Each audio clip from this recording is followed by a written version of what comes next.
এদের নেত্রীকে বিধানসভার মধ্যে প্রশ্ন করেছিলাম যে আপনি 2011 সালের আগে বলেছিলেন ক্ষমতায় আসলে ওয়াকফ সম্পত্তি উদ্ধার করে দেব।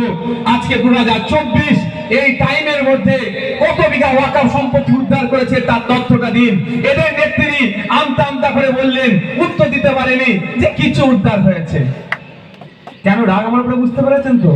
বিজেপি 77টা এমএলএ অফিসিয়াল, কোন অবজারভার দেখেছেন? না। কোন অবজারভার দিয়েছে?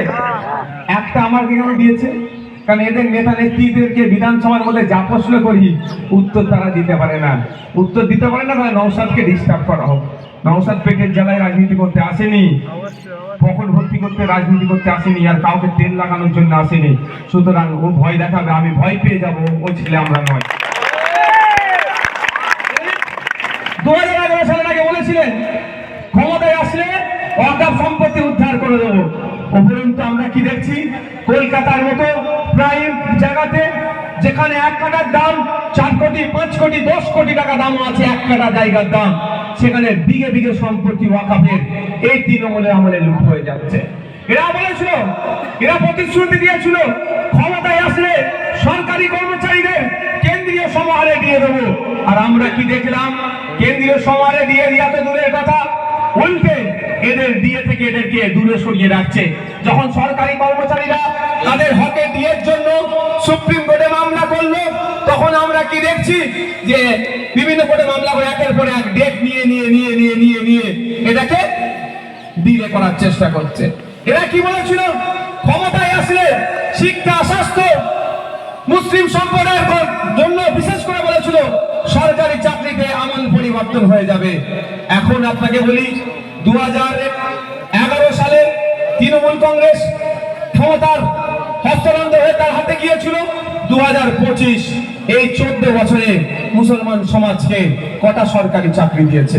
2011 সালে 100 জন সরকারি কর্মচারী থাকলে সেখানে 3 থেকে 4 জন মুসলিম সম্প্রদায়ের মানুষকে দেখা যেত। আর এটা এখন 2024, আজকের দিনে দেখুন, যদি তথ্য তুলে দেখা যায় 100 জন সরকারি চাকরি থাকলে একজনকেও সেই অর্থে খুঁজে পাওয়া যাচ্ছে না। তাহলে উপকার করলো না ক্ষতি করলো? জোরে বলুন। কিন্তু 2011 সালের আগে কি বলেছিল? যদি আমি ক্ষমতায় আসি, শিক্ষা, স্বাস্থ্য, কর্মসংস্থানে মুসলমানরা এগিয়ে যাবে। এগিয়ে গেছে না পিছিয়ে গেছে ভাই? পিছিয়ে এসেছে। শুধু মুসলমানরা পিছিয়ে যায়নি এরকম ব্যাপার নয়, দলিত আদিবাসী একইভাবে পিছিয়ে গিয়েছে।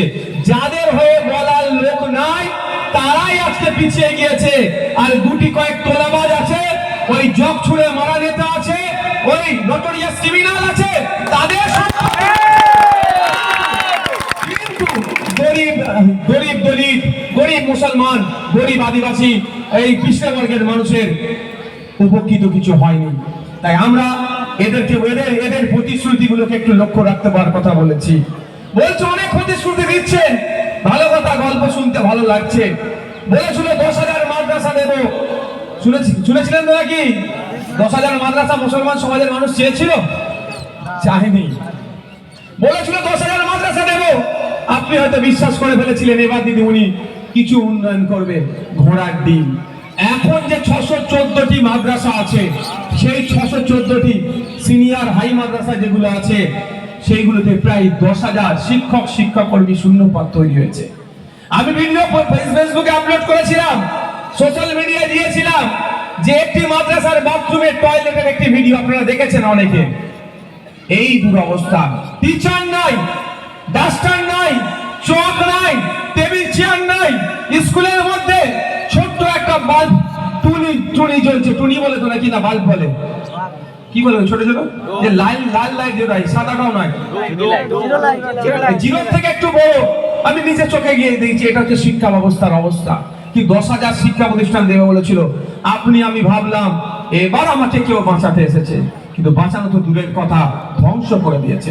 2012 থেকে 2025, 2024 এই সময়ে, এই পিরিয়ডের মধ্যে আমাদের পশ্চিম বাংলায় 25,000 প্রাইমারি স্কুল বন্ধ হয়ে গেছে। সেই 25,000 স্কুলগুলো কোথায় কোথায় বন্ধ হয়েছে? এখানে একটু টুইস্ট আছে, খোঁজ নিয়ে দেখুন। যেখানে মুসলমান সমাজের লোকজন বেশি বসবাস করে, যেখানে আদিবাসী সমাজের লোকজন বেশি বসবাস করে, যেখানে দলিত সমাজের লোকজন বেশি বসবাস করে, এক কথায় এদের হাত থেকে শিক্ষা কেড়ে নিতে হবে। যদি দলিত আদিবাসী মুসলমান উচ্চ শিক্ষায় শিক্ষিত হয়ে যায়, তাহলে এদের হয়ে মারামারি কে করবে, এদের হয়ে বোম মারবে কে, এদের হয়ে খুনোখুনি করবে কে? সেই জন্য ইচ্ছাকৃত হবে এই প্রতিশ্রুতি দেওয়া যারা দিচ্ছে তাদের সরকার 25,000 স্কুল বন্ধ করে দিয়েছে। ক্ষতি কার হচ্ছে?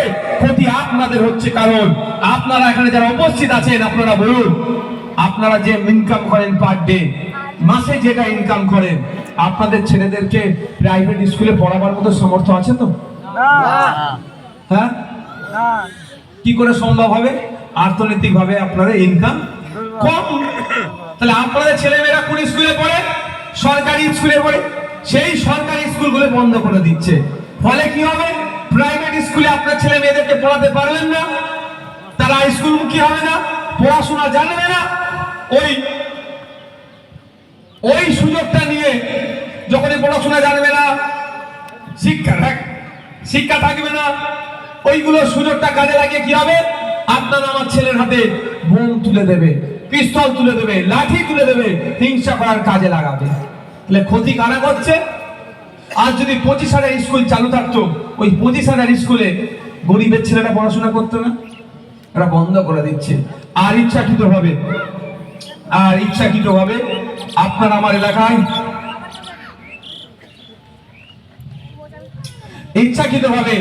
আপনার আমার এলাকাতে হিংসা অশান্তি ছড়াচ্ছে। আমি কেন শিক্ষার কথা বলছি? আপনারা জানেন পঞ্চায়েত নির্বাচনে গণনার রাত্রে যেভাবে এই সমস্ত সমাজ বিরোধীদেরকে জড়ো করে তাদের দ্বারাই হিংসা ছড়িয়েছিল। এই নটোরিয়াস ক্রিমিনাল আর এক জগছুড়া নেতা, আজকে জগছুড়া নেতাকে খুঁজে পাওয়া যাচ্ছে না। আগামী দিন আসছে নটোরিয়াস ক্রিমিনালকে খুঁজে পাওয়া যাবে না। এখন চিৎকার চেঁচামেচি করছো, করো। আপনাদের মনে আছে ক্যানিং এর বেতাজ বাদশা, সন্দেশখালীর বেতাজ বাদশার নামটা? অনেকে সে এখন কোথায়? সে এখন জেলের ভাত খাচ্ছে। তার নামটুকু পর্যন্ত এরা নিচ্ছে। কেন নিচ্ছে না?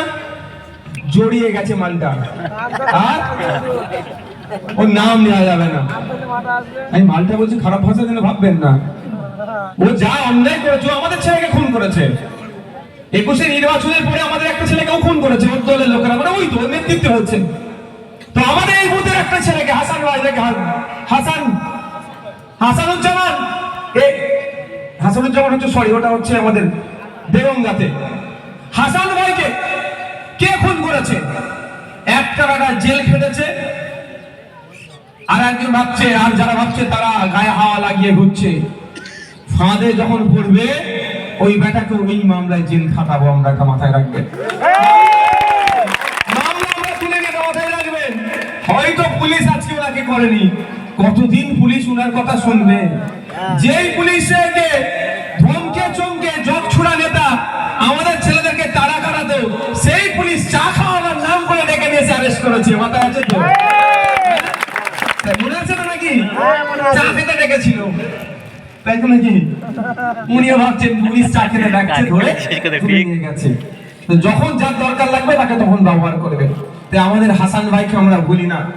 হাসান ভাইয়ের পরিবারকে আপনাদের বুথের লোক তো নাকি? আমাদের ভাইয়ের পরিবারকে জিজ্ঞাসা করবেন, তাদের পরিবারের সাথে আমাদের সম্পর্ক আছে না নেই, আমরা তাদের সুখ দুঃখে থাকি কি থাকি না জিজ্ঞাসা করবেন। আপনাদের বুথের লোক তো। আমরা এই রাজনীতিটা অন্যদের মতো করিনি। লাশ নিয়ে রাজনীতি হবে, যত মানুষ মার খাবে, যত মানুষ মরে যাবে, সেটা দেখে রাজনীতি করবো, এটাকে আমরা পছন্দ করি না। আমরা আমাদের পরিবারের মতো মনে করি। জীবিত থাকলে যেমন আমাদের সাথে থাকতো, আমাদের